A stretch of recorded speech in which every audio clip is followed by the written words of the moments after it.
With the new year, I've decided to bring back some of the previous Monday Morning Roars. I've been creating Monday Morning Roar for the past 6.5 years.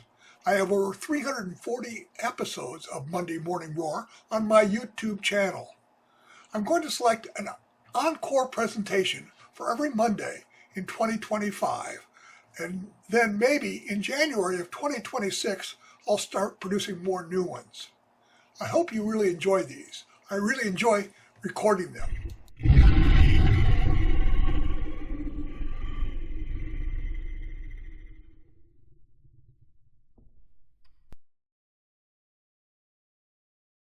Hey, welcome to the Monday Morning Roar. Today is the 28th of August. It's the week before Labor Day. It's odd. I had a great Monday morning motivation walk today. I was thinking about a lot of things, and one of the things I was thinking about was motivation. How are we motivated to do different things? And I mean, I get up pretty early in the morning and walk, and I haven't always been able to do that. And so I had to change something in my life to be able to know that I can get up in the morning on Monday morning and get out of bed with the purpose of going for a nice walk. So I got to thinking as I was walking today about motivation and the different types of motivation and how I've been motivated before in my life. And I'd been doing some reading too, and I saw there's like 4 different types of motivation. The first type of motivation is what they call motivation by fear. And that's one of the most common things that we have, especially when we're young, and sometimes in the workplace we get the motivation of fear. If you don't do your job, you get fired. Or I'll take the responsibilities away from you. Or if you our whole justice system is set up on motivation by fear. If you break the laws, you go to jail, or you're punished for it. So that's how so motivation by fear is one of the most common types of motivation. Unfortunately, there's not a lot of positive things that come out of motivation by fear. Motivation by fear can avoid you from doing negative things, but it really doesn't encourage you to do positive things. It's really, motivation by fear is more of avoidance is what it's about. It's all about avoiding doing something so you don't get the punishment. The next type of motivation I was thinking about, and it's a motivation by incentive. Where you get something for doing something. It's almost like getting the prize for being the top salesperson, or maybe you get taken out to a nice dinner if you get a good report card as a kid, or all kinds of reasons that people get motivated by incentive. You win the prize because you do the most work, or you do the best essay, you win, and that motivates you to do a good job. So that's very positive, because of course that's getting motivated by doing something and getting something done. The only drawback to that is sometimes that gets to be kind of old. If you keep winning all the time, you're not really motivated anymore by it because you've already gotten all the rewards.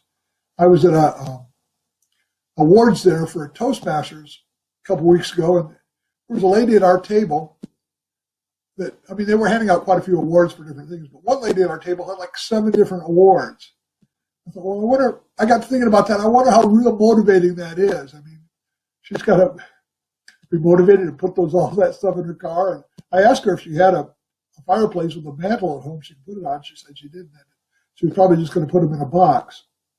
I mean, the whole idea of the trophies and the awards were to motivate her to continue to do. But wow, when you get that many of them, maybe it's not as good a motivator as it's intended to be in the beginning. Third type of motivation I was reading about, and it makes a lot of sense, and we hear a lot about it. It's called the carrot and stick approach.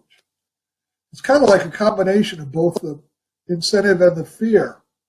It's incentive because there's something out there in front of you to go for, but the fear is you never really reach it, because the more you move ahead, the farther that goal or that prize is away from you. So it's kind of like it's a pursuing type of thing rather than an avoidance is what you do, or a reward is what the incentive are. So it's more of a pursuit.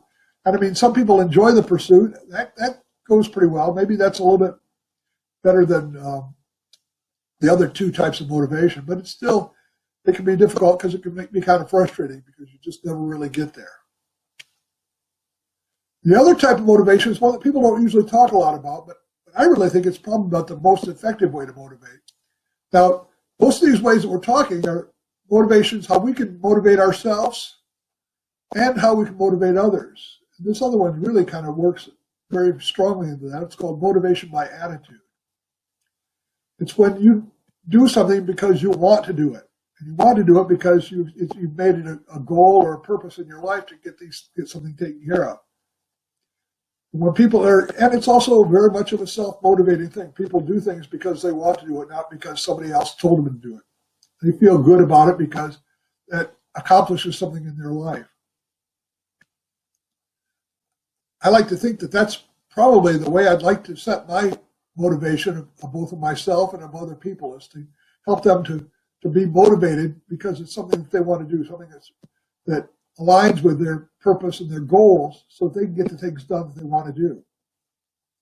Motivation by attitude, which is really, that seems to be one of the most effective motivating forms, because if you can do it that way, you get things done and you're not having to be, afraid of somebody doing something to you or punishing you, or it's not a matter of just getting an award for it. You're rewarding yourself and you're motivated by your attitude. I like to talk about a lot of these different things in my leadership program, and if you'd like to have any more information about signing up for some leadership coaching, I have great processes and I work with people on that depending on where they're at. A lot of it's asking questions, find out where you are, what you want to do. And a lot of ways that we become more successful leaders is to be better motivators. And to be a better motivator, you have to be motivated yourself. So it all kind of goes around in a big circle like that. So if you'd like some more information,